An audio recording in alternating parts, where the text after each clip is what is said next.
All right, folks. Well, time to talk about the final lab for the term and the expectations for the project in the long run. So, essentially, this one is a little bit more wide, or has the potential to be a little more wide open for you. So for Lab 6, you've got a choice between two different exercises.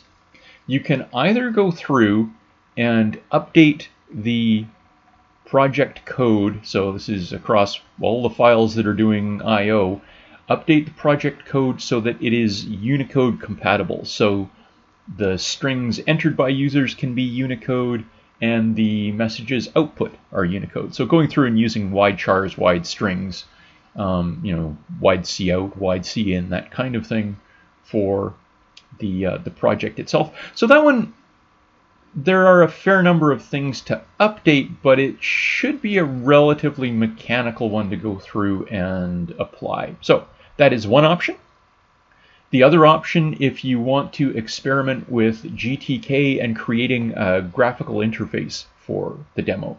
So in this case, the idea would be that all the interaction with the user in that demo program, so prompting them to enter commands and things, is done through a GUI interface. So you pop up some kind of a nice little window for them to interact with.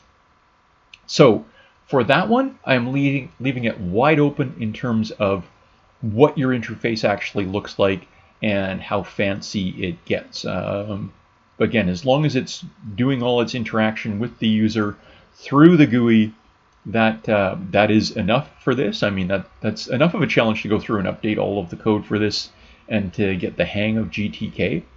But either one of those are acceptable options. And if you want to go crazy and have fun with it, go for it. That's cool too.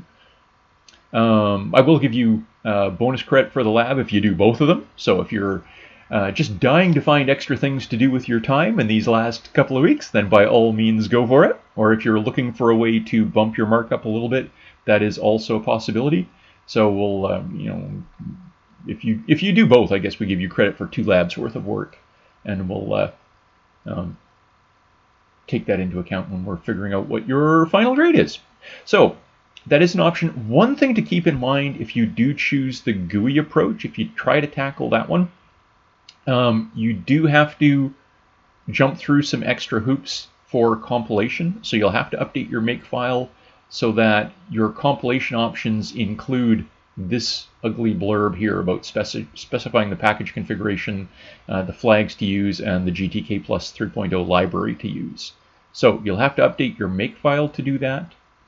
And you're also going to have to be able to test this out.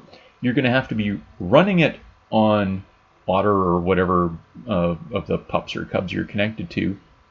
But of course, you're SSHing in from home, which means that when it tries to pop up a window, it's going to try to pop up a window on your laptop, for instance.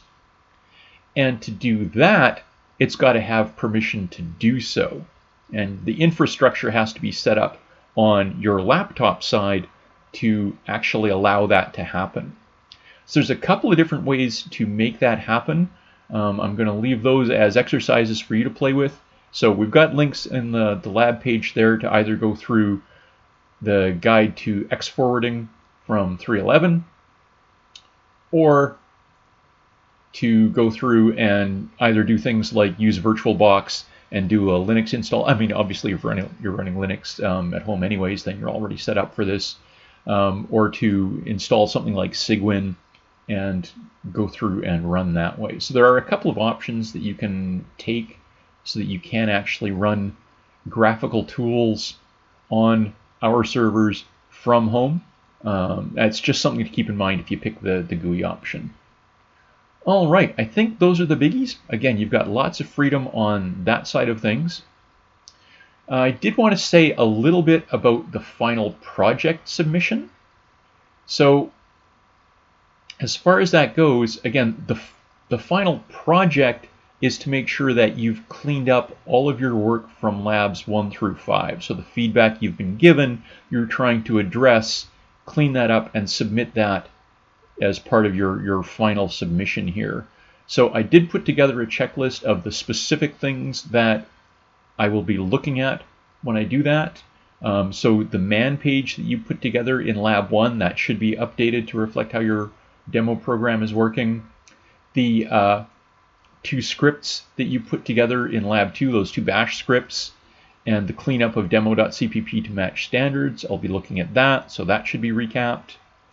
The 3 item tree methods that you've pretty much had to go through and get working anyways for the rest of the labs. So those are the ones that are using the iterators, and the 2 bug reports there. The 3 bug fixes from Lab 4, so the 2 that you chose plus the memory leak, so those should be fixed. If you had any issues with those in Lab 4 itself. For Lab 5, your test script and test cases and test documentation, so any feedback from those should be addressed. So that's the idea is, and again, for Lab 6 you won't have any feedback, so you can't very well address it. So your feedback from those first 5 labs, that's what I'm going to be looking at in your Lab 6, make sure, or in your final project submission, make sure that you actually address those things. So just a heads up, that's where we're looking, and of course it's due Friday, December 11th for the whole works at 5 p.m.